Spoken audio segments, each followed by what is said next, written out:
Hello everyone, it's Myungkurjan. Today I am going to read chapter 24, Damien. Damien had hazel eyes with a little black dot in the middle of each of them. Dots were called pupils. So was Damien. He was a pupil in Mrs. Jules' class. Miss Jules was about to show the class a movie. She turned out the light. When it was dark, Damien's pupils got bigger. Damien, said Mrs. Jules, run downstairs and ask Louis if he'd like to see the movie with us. Damien ran down the 30 flights upstairs to the playground. He stepped outside as Louis was hooking up a terrible. Hey Louis, Damien called. Do you want to see a movie in Mrs. Jules' class? Louis rubbed his chin. What movie? He asked. Damien shrugged his shoulder. I don't know, he said. I'll be right back. Damien ran all the way back up the stairs to the 30th story. Louis wants to know what movie, said Damien. Does he want to know the name of the movie or what the movie is about? Asked Mrs. Jules. I don't know, said Damien. I'll ask him. Damien raced back down the stairs and out to the playground. Louis, do you want to know the name of the movie or what the movie is about? He asked. The name, said Louis. Okay, said Damien. Damien hurried back up the 30 flights upstairs. He took the steps two at a time. He wants to know the name, said Damien. Turtles, said Mrs. Jules. Damien turned around, took a deep breath, then ran back down the stairs. Turtles, Damien told Louis. Hey, that might be good, said Louis. What's it about? I'm not sure, said Damien. I'll find out. Damien raced back up the stairs, but first he stopped to take a drink of water. What's it about, Mrs. Jules? Asked Damien. Turtles, said Mrs. Jules. Damien rushed back down the stairs to tell Louis. Turtles, said Damien. No thanks. I don't like turtles. They are too slow. Damien lowered his head and slowly walked up the 30 flights upstairs. His legs were sore. He could hardly breathe, and his side ached. By the time he got to Mrs. Jules' class, the movie was over. All right, class, said Mrs. Jules. I want everybody to take out a piece of paper and a pencil and write something about turtles. Damien had missed the movie, but he still could have written something about turtles. Turtles are too slow, but now he couldn't find his pencil. It just wasn't his day. What's the matter, Damien? Asked Mrs. Jules. I can't find my pencil, said Damien. Class, Damien's pencil is missing, Mrs. Jules announced. What did it look like? Damien, she asked. It was long and yellow, said Damien. It had a black point at one end and a red eraser at the other. I found it, said Todd. Here, by the blackboard. Yes, that's it, said Damien. No, there it is, in the corner by the wastebasket, said Crabapple. Maybe that's it, said Damien. Here it is, said John. It's been in my desk the whole time. No, here it is in my hand, said Joe. I found it, said Randy. Here it is, said Allison. I have it, laughed DJ. I found it, said Myron. Which one is yours, Damien? Asked Mrs. Jules. Damien studied each pencil. They all look like mine, he said. Fortunately, at that moment, Louis walked into the classroom. He handed Damien a pencil. You dropped this when you were telling me about the movie, said Louis. Thanks, said Damien. Okay, class. So that we have no more mix-ups, I want everybody to write his name on his pencil. Damien spent the rest of the day trying to write his name on his pencil. Damien's pencil couldn't write on itself. It was just like his beautiful hazel eyes, with black dots in the middle. They could see everything except themselves. Chapter 25, Jenny. Jenny came to school on the back of her father's motorcycle. She was late. Wayside school began at 9 o'clock. It was almost 9:30. She kissed her father goodbye and raced up the 30 flights upstairs to Mrs. Jules' room. I'm sorry I'm late, Mrs. Jules, but my father's motorcycle lost There was nobody there. The room was empty. Hello, hello, she cried. Mrs. Jules. Dana, Todd, anyone? There was no one in the room. Maybe I'm early, Jenny thought. She looked up at the clock. It was exactly 9:30.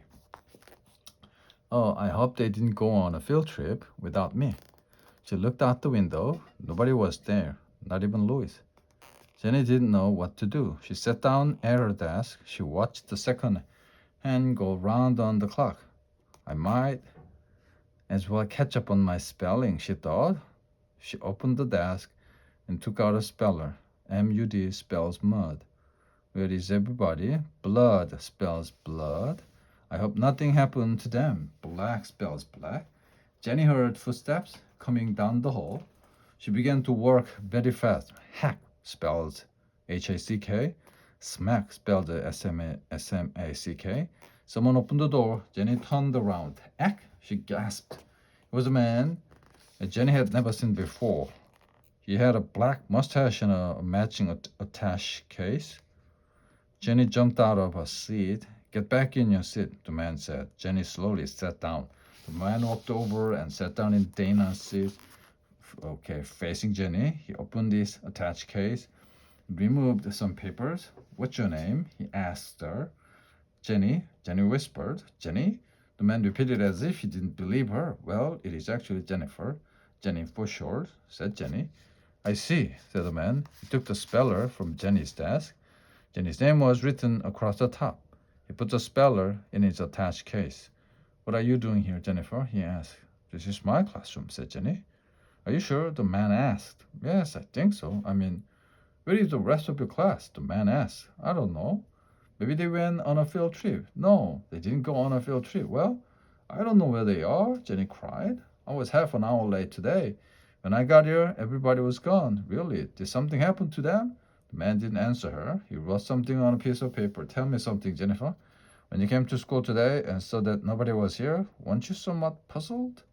Yes, said Jenny. What happened to them? If you're really so concerned and so puzzled, said the man, why did you work on spelling? I don't know, said Jenny. It would seem to me, the man said, that if a child came to school and nobody was there, she might play games or walk around or go home, but certainly not work on spelling. Jenny started to cry. I didn't know what to do.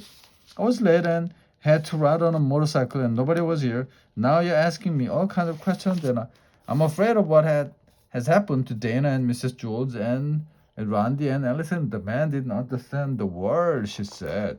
Jenny heard more footsteps. The man got up and opened the door. The two more men came in. One had a black mustache like the first man.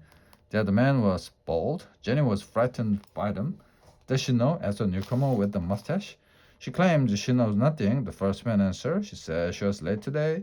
When she got here, everybody was gone. Do you believe her? Asked the man with the bald head. I'm not sure. She was working on a speller when I walked in. He reached into his attached case and took out Jenny's speller. He handed it to the man with the bald head. The bald man read Jenny's name across the top of it. Tell me, Jenny, he said, why are you the only one here? I don't know, said Jenny. Has this ever happened before? Yes, no, never, said Jenny. He gave Jenny her speller. Put this inside your desk. Jenny put it away. I'm satisfied, said the man with the bald head. Okay, Jennifer, you may go now. Jenny got out of her seat. Jenny, the bald man called. Jenny turned slowly around. Yes, she whispered, next time, don't come to school on a Saturday. Chapter 6, Terence. Terence was a good athlete, but a bad sport. Randy and Allison were playing two square with a red ball. Can I play? Asked Terence. No, Allison replied. You have to let me play, Terence said. Louis says we have to share the balls. Well, we're not sharing with you, said Allison. Oh, let him play, said Randy. All right, said Allison. We'll play three square. You better play right. I will, said Terence. Allison bounced the ball to Randy. Randy bounced it over to Terence. Terence caught it and kicked it over the fence. You have to go get it, said Allison. Shut up, Dixie Cup, Terence answered. Randy ran and told Louis. DJ and Damien were playing basketball. Uh-oh, here comes Terence, said Damien. Hey, let me play. Get lost, Terence, said Damien. You have to share the balls. Louis says so, said Terence. Okay, but just throw it in the basket. Don't kick it, said Damien. I won, said Terence. First, Damien took a shot. It bounced off the backboard and through the hoop. Next, DJ took a shot. He threw it underhand, way up in the air. It came down through the hoop without touching the rim. Then Terence took a shot. He kicked it over the fence. You idiot, said Damien. Take a train, peanut brain, Terence answered. DJ went and told Louis. Stephen, Kelvin, Joe, John, and Leslie were playing, but Stephen was it. Everyone else had a number. Stephen had to throw the ball up in the air, call out a number. The person who had that number had to try to catch it. Can I play? Asked Terence. No, said Kelvin. You just kick the ball over the fence. No, said Joe. No way, said John. No, said Leslie. Sure, said Stephen. Newcomers are it. He gave the ball to Terence. Just throw the ball up in the air and call out a number between 1 and 5. Okay, said Terence. The children formed a circle around Terence. A million, yelled Terence as he kicked the ball over the fence. What did you do that for? Asked Stephen. Eat a frog. The warthog, said Terence. Stephen ran and told Louis. Terence looked around. There was nothing to do. There were no balls left. Louis walked up to him. He was followed by Allison, Randy, Damien, DJ, Stephen, Calvin, Joe, John, and Leslie. What's the matter, Terence? Asked Louis. There are no balls, said Terence. Do you have a green ball? No, said Louis. All of my balls have mysteriously disappeared. Darn it, said Terence. There's nothing left to kick. Nothing left to kick. Asked Louis. Oh, I don't know about that. What do you think, Randy? Is there anything left to kick? Randy thought a minute. Then she smiled. She was missing her 2 front teeth. There's just something left to kick, she said. Well, what is it? Asked Terence. Let me check with Allison, said Louis. Allison, is there anything left to kick? He winked at her. There sure is, said Allison. What? How about you, Damien? Asked Louis. Can you think of anything? Damien nodded his head. Yes. Well, what is it? He couldn't wait. DJ, we got anything around here to kick? Asked Louis. DJ smiled. Yes, we do, he said. Give it to me, Terence demanded. I don't know if I should, said Louis. What do you think, Kelvin? Should I give it to him? I think you should, said Kelvin. You heard Kelvin, said Terence. Give it to me. Not so fast, said Louis. Leslie, should I give it to him?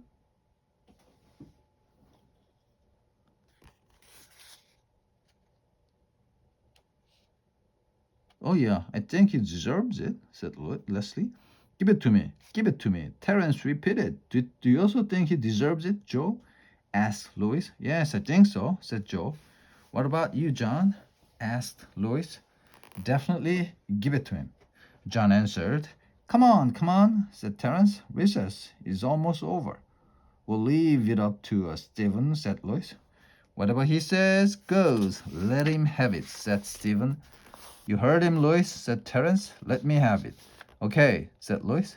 He picked Terence up and kicked him over the fence. Chapter 27, Joy. Joy had forgotten her lunch at home. It was lunchtime. She was hungry. She didn't have a meal ticket. If she had a meal ticket, she could have had a lunch from Miss Marsh, the lunch teacher. She'd have to be terribly hungry to eat a lunch made by Miss Marsh. Even an empty brown paper sack would taste better. But that's how hungry Joe was. Damien hadn't forgotten his lunch. He had brought a lovely turkey sandwich, a big piece of chocolate cake, and a crisp red apple. All he needed was a glass of milk. He could get that from Miss Marsh. Miss Marsh didn't know how to ruin milk. Damien left his lunch on his desk and went to the end of the milk line. Joe didn't waste any time. She reached into Damien's sack and took out the apple. But then she spotted the turkey sandwich. She put back the apple, took the sandwich, and noticed the chocolate cake. She put back the sandwich and took out the cake. But then Joy had second thought. She put back the cake, Then she grabbed Damien's whole lunch. First, she ate the sandwich. It was in a baggie. When she finished the sandwich, she placed the baggie on Jason's desk. Next, she ate the chocolate cake. It was wrapped in wax paper. She put the wax paper on Allison's desk. She ate the apple. Last, she placed the apple core on Diddy's desk. Then she put the empty sack on Kelvin's desk. Damien returned with a glass of milk. "Mrs. Jules, my lunch is gone," he called. "I wonder where it could be," said Mrs. Jules. "Kelvin took it," said Joy. "There's the empty sack on his desk." "Good work, Joy," said Mrs. Jules. "Kelvin, I'm ashamed of you." She wrote Kelvin's name on the backboard under the word discipline. "Look, the baggie from Damien's turkey sandwich is on Jason's desk," Joy called. "Very good, Joy," said Mrs. Jules. "But how did you know that Damien had a turkey sandwich?" "I'm just smart," said Joy. Mrs. Jules wrote Jason's name on the blackboard under Calvin's. And there's the wax paper from the delicious chocolate cake on Allison's desk, Joy announced. Joy had chocolate all around her lips. Allison stood firm. She looked into Mrs. Jules' eyes. "I didn't eat his cake," she said. "The evidence is there on your desk," said Mrs. Jules. Joy spotted it. She wrote Allison's name on the Jason's. "Damien's apple core is on Diddy's desk," said Joy. "Very good, Joy," said Mrs. Jules. She wrote Diddy's name on the Allison's. "Damien, I think you ought to thank Joy," said Mrs. Jules. She solved the mystery. "Thank you, Joy," said Damien. Just then Louis, the yard teacher, walked in. "I have your lunch, Joy," he said. "Your mother brought it. You left it at home." "You mean you didn't have a lunch?" asked Mrs. Jules. "You must be very hungry." "No," said Joy. "Not really. Since Damien didn't get to it, he can't have it." "Thanks a lot," said Damien. "You are the greatest." He ate Joy's lunch, an old bologna sandwich and a dried up carrot. "Joy, for being such a good detective and for being so generous with your lunch, you may help yourself to a Tootsie Roll Pop," said Mrs. Jules. "They are in the coffee can on top of my desk." Joy took one, and when Mrs. Jules wasn't looking, she took another. Calvin, Jason, Allison, and Diddy had their names on the blackboard under the word discipline. But they were good the rest of the day. So at 2 o'clock, Mrs. Jules erased them. They forgot all about the whole thing. The Damien had a large lunch instead of a great lunch. For 5 minutes later, it didn't make any difference. He couldn't taste it anymore, and he was full. He went outside to play basketball and forgot about the whole thing. Joy had a great lunch and 2 Tootsie Roll Pops. But 5 minutes later, it didn't make any difference. She couldn't taste it anymore, and she was full. And at dinner time, she was hungry, just the same. But a horrible thing happened. Joy couldn't forget about the filching Damien's lunch. And for the rest of the year, every turkey sandwich, piece of chocolate cake, apple, and Tootsie Roll Pop tasted like Miss Mushy's porridge. Chapter 28, Nancy. Nancy had big hands and big feet. He didn't like his name. He thought it was a girl's name. None of the other children in Mrs. Jules' class thought that Nancy's name was odd. They didn't think of it as a girl's name or a boy's name. Nancy was just the name of the quiet kid with the big hands and feet who sat over there in the corner next to John. Nancy was very quiet and shy. He was ashamed of his name.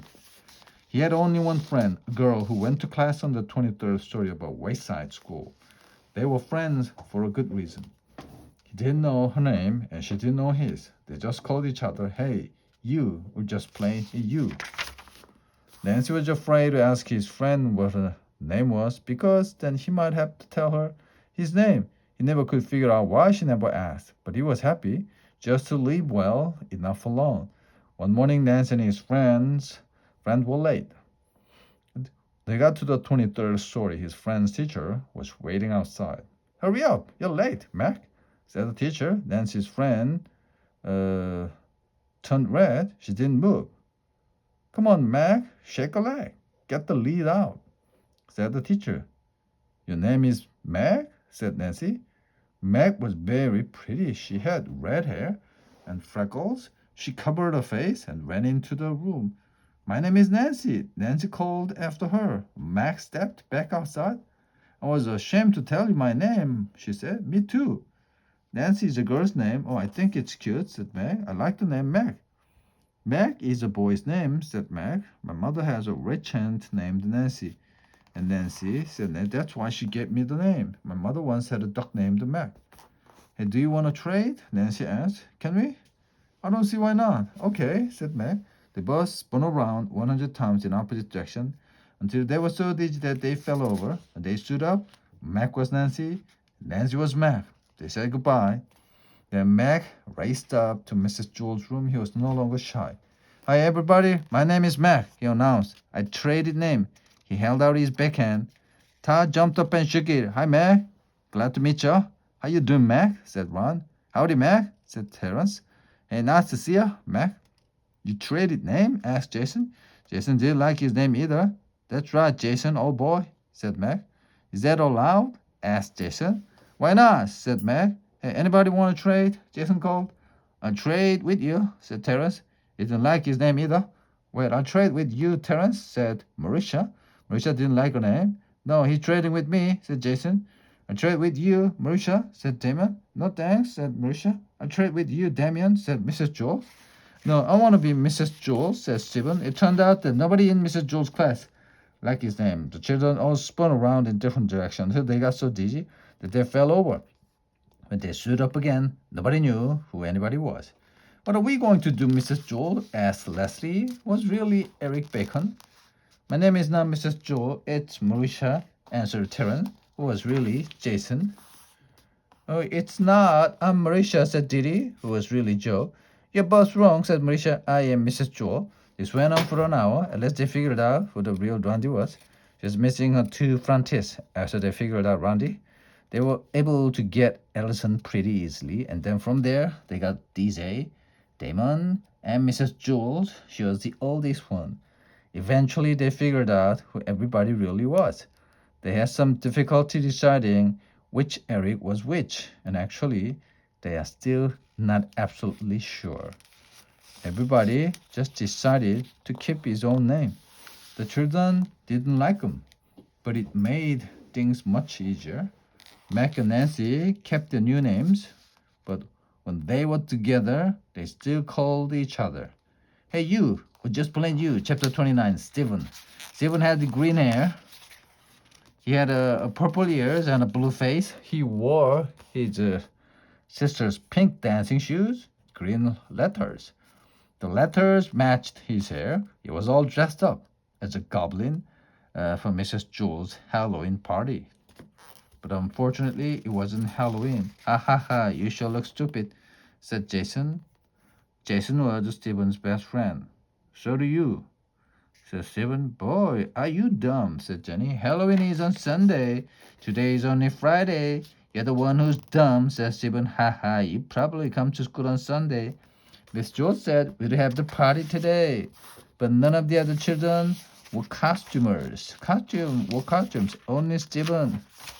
All right, class, said Miss Jules. It's time for a Halloween party. See, said Stephen. Miss Jules gave each child a cookie that looked like an orange witch with a black hat. She laughed when she saw Stephen and forgot to give him one. Stephen didn't ask for it. He was afraid that she'd laugh again. The children finished the cookies in less than 30 seconds. All right, class, said Mrs. Jules. The party is over. We have a lot of work to do. Stephen felt like a fool. The party lasted less than a minute. He had to spend the rest of the day wearing his stupid goblin suit. Look, Stephen is wearing his sister's letters, laughed Dana. They are green, just like his hair, said Fessel. Everybody laughed. Mrs. Jules began the arithmetic lesson. She wrote on the blackboard. 2 plus 2 equals 5. That's wrong, Joyce shouted. Mrs. Jules tried again. 2 plus 2 equals 3. That wasn't right either. She added 2 and 2 again and got 43. It was useless. No matter how hard she tried, she couldn't get 2 plus 2 to equal 4. I don't understand it, she said. They have always equaled 4 before. Suddenly she screamed. The chalk turned into a squiggling worm. She dropped it on her foot. Then all the lights went out, and the blackboard lit up like a movie screen. A woman appeared on the screen. She had a long tongue and pointed ears. She stepped off the screen and into the classroom. It was the ghost of Mrs. Goff. Mrs. Goff ran her fingernails across the blackboard. Trick or treat, you rotten kids. Now I get even with every last one of you. Where's Todd? Who's that? asked Mrs. Joe. Mrs. Goff, said Damien. Who is Mrs. Goff? Goff? Asked Mrs. Joe. She was the meanest teacher we ever had. Said Randy. What happened to her? Asked Mrs. Jules. Louis ate her, said Jason. But I'm not going to allow this, said Mrs. Jules. Get out of my classroom, she demanded. It's Halloween, sweet teacher, said Mrs. Goff. Ghosts can go anywhere they like. I've come for a little class reunion, but it isn't Halloween. Halloween is still 2 days away, I know, but Halloween falls on a Sunday this year, so we are celebrating it. We are celebrating it on the Friday before. Stephen leaped up from his seat. See, I was right, he said. Today is the day we celebrate it. The Friday before, Mrs. Goff proved it. He ran up to Mrs. Goff. They all laughed at me and made me feel stupid because I was the only one who got dressed up. But they were the ones who are wrong. You and I are right. He put his arms around Mrs. Goff and hugged her. Mrs. Goff gasped and disappeared. The lights came back on. Mrs. Jones picked up the piece of chalk from the floor. She wrote on the blackboard 2 plus 2 equals 4. That's good, she said. When 2 plus 2 doesn't equal 4, anything can happen. All the children who had laughed at Stephen now called him a hero. But they told him to change out of his stupid costume. So at lunch, Stephen went home, washed up, and changed. He came back wearing blue jeans and a polo shirt. Of course, his hair was still green.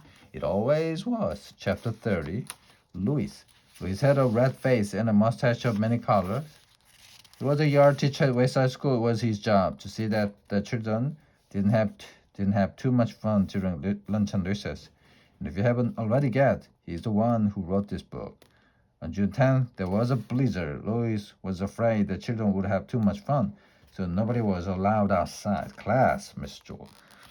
After you finish your lunch today, come back up to the classroom. You're not allowed outside. The children all went to the lunchroom. Miss Mush had made a tuna surprise. They looked at it, then hurried back up the stairs. There was nothing to do.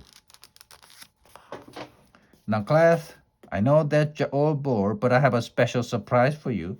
I hope it's better than the tuna surprise, said Mauricia. Miss Jules continued. Lucy's going to come up and entertain us. He will tell us a story. Now, I want you all to be on your best behavior. When Louis walked in, all the children booed. Are you going to tell us a story? Asked Bebe. Yes, said Louis. Well, it better be good. Bebe won't. It better be better than the tuna surprise, said the Butterfingers. I thought the tuna surprise was good, said Louis. You'd eat dirt if they put enough ketchup on it, said Mac. Hey, everybody, be quiet, said Todd. Let him tell the story. Not too loud, Louis, said Sherry. I'm trying to get some sleep, Louis said in the middle of the room. All the children gathered around. Louis began his story. This is a story about a school very much like this one. But before we get started, there's something you ought to know, so that you don't get confused. In the school, every classroom is on the same story. Which one? The 18th? asked Jenny. No, said Louis. They are all on the ground. The school is only 1 story high. Not much of a school, laughed Damien. Louis continued. Now you might think the children there are strange and silly. That's probably true. However, when I told them stories about you, they thought that you were strange and silly. Us? The children answered. How are we strange? I'm normal, said Stephen. Aren't I? As normal as I am, Joe assured him. The children at that school must be crazy, said Leslie. Real Lulus, Marisha agreed. Tell us about them, Louis. Bebe demanded. For one thing, none of these children has ever been turned into an apple. That's silly. Everybody's been turned into an apple. It's part of a growing up, Louis continued. That rats don't walk into classrooms wearing raincoat. What do they wear? Tuxedos? And girls never try to sell the toes, Louis added. Well, no wonder, said Louis. Oh, at today's prices, Louis continued. They don't trade names or read upside down. They don't turn mosquito bites into number. They don't count the hairs on the head. The words don't laugh and 2 plus 2 always equals 4. How horrible, said Damien. That's not the worst of it, said Louis. They were tasting Mauritia flavored ice cream. A hush fell over the classroom. Mrs. Jules, I'm scared, said Leslie. Is there really a school like that? Of course not, said Miss Jewel. Louis was just telling a story. It was a good story, said Leslie. I thought it was stupid, said Kathy. I liked it, said Randy. It was funny, Miss Jewel said. Louis, it was a very entertaining story, but we don't really go in for fairy tales here. I'm trying to teach my class the truth. That's all right, said Louis. I have to go down to room 29 now and tell them a story. He started out the door. Class, let's all thank Louis for his wonderful story. Everybody booed. The end.